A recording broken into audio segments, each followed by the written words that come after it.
чтобы провести демократические выборы, для того, чтобы привести к власти. Ռուսաստանի նախագահը հայտարարել է, թե քանի որ Ուկրաինայի իշխանությունները լեգիտիմ չեն, միջազգային փորձը հնարավորություն է տալիս ստեղծել ժամանակավոր վարչակազմ, որը կկառավարվի դրսից միջազգային հովանու ներքո։ Ըստ Վլադիմիր Պուտինի դա թույլ կտա նոր ընտրություններ անցկացնել, որոնց արդյունքում իշխանության կգա գործունակ եւ ժողովրդի վստահությունը վայելող կառավարություն, ինչից հետո նրանց հետ կսկսեն խաղաղության պայմանագրի շուրջ բանակցություններ վարել, ապա ստորագրել փաստաթղթեր, որոնք կճանաչի ողջ աշխարհը։ В принципе, конечно, можно было бы под эгидой. Նման պրակտիկա կա եւ սկզբունքորեն իհարկե հնարավոր կլինի ՄԱԿ-ի հովանու ներքո Միացյալ Նահանգների, նույնիսկ եվրոպական երկրների եւ անշուշտ մեր գործընկերների ու բարեկամների հետ քննարկել Ուկրաինայում ժամանակավոր կառավարման ներդրման հնարավորությունը։ Временного управления. Պուտինը նշել է, որ ռուսական զորքը ռազմավարական առավելություն ունի շփման գծի ողջ երկայնքով եւ դանդաղ, բայց համառորեն շարժվում է առաջ։ Ես վերջերս ասացի, որ մենք նրանց կսեղմենք մինչեւ վերջ, բայց հիմքեր կան ենթադրելու, որ մենք նրանց վերջը կտանք, հավելել է նա։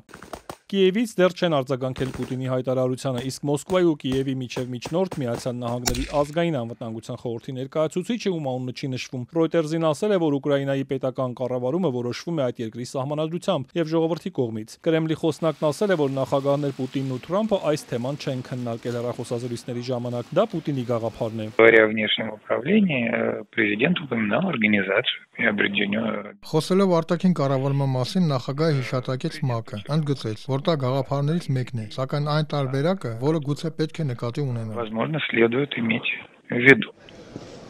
Դմիտրի Պեսկովն անդրադարձել է նաև Փարիզում 3 եվրոպացի առաջնորդների հայտարարություններին, որ դեռ վաղ է վերացնել Ռուսաստանի դեմ պատժամիջոցները։ Պեսկովն ասել է, որ դրանով Եվրոպան ցույց է տալիս, որ չի ցանկանում գնալ խաղաղության ճանապարհով։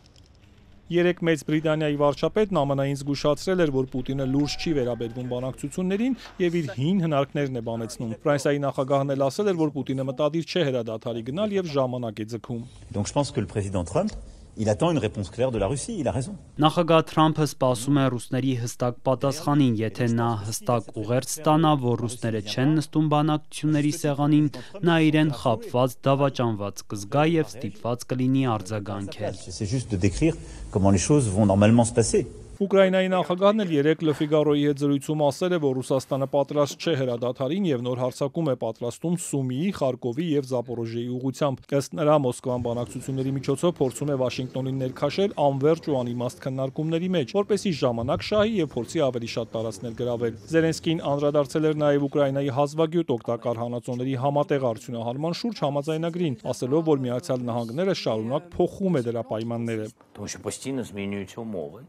Կարծում եմ, որ մենք պայմանավորվել ենք, որ կլինի շրջանակային գործարք, հետո ամբողջական գործարք։ Հիմա որքան հասկանում եմ, ուկրաինական եւ ամերիկյան թիմերն աշխատում են դրա վրա, քանզի ԱՄՆ-ն փոխում է այս պայմանները եւ առաջարկում է միանգամից ստորագրել ամբողջական գործարքը։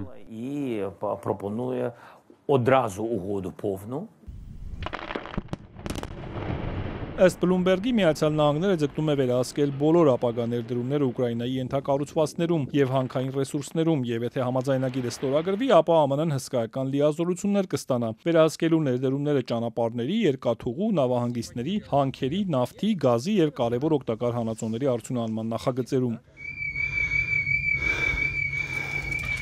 Այս ընթացքում Ռուսաստանն ու Ուկրաինան հարվածել են իրար Խերսոնում եւ Դոնեցկում զոհեր ու վիրավորներ կան։ Ռուսաստանը հայտնել է, որ Կուրսկում 1 գյուղ է վերադարձել։ Կողմերը միմյանց մեղադրել են էներգետիկ ենթակառուցվածքներին հարվածելու մեջ, հակառակ հրադադարի պայմանավորվածությանը։ Պեսկովն ասել է, որ եթե Ուկրաինան շարունակում է հարվածել էներգետիկ օբյեկտներին, ապա Ռուսաստանն իրեն իրավունք է վերապահում անել նույնը։ Անտրամաբանական կլինի կանգնել եւ դիտել, թե ինչպես է ամեն գիշեր Ուկրաինան հարվածում ռուսական էներգետիկ թիրախներին, ասել է Դմիտրի Պեսկովը։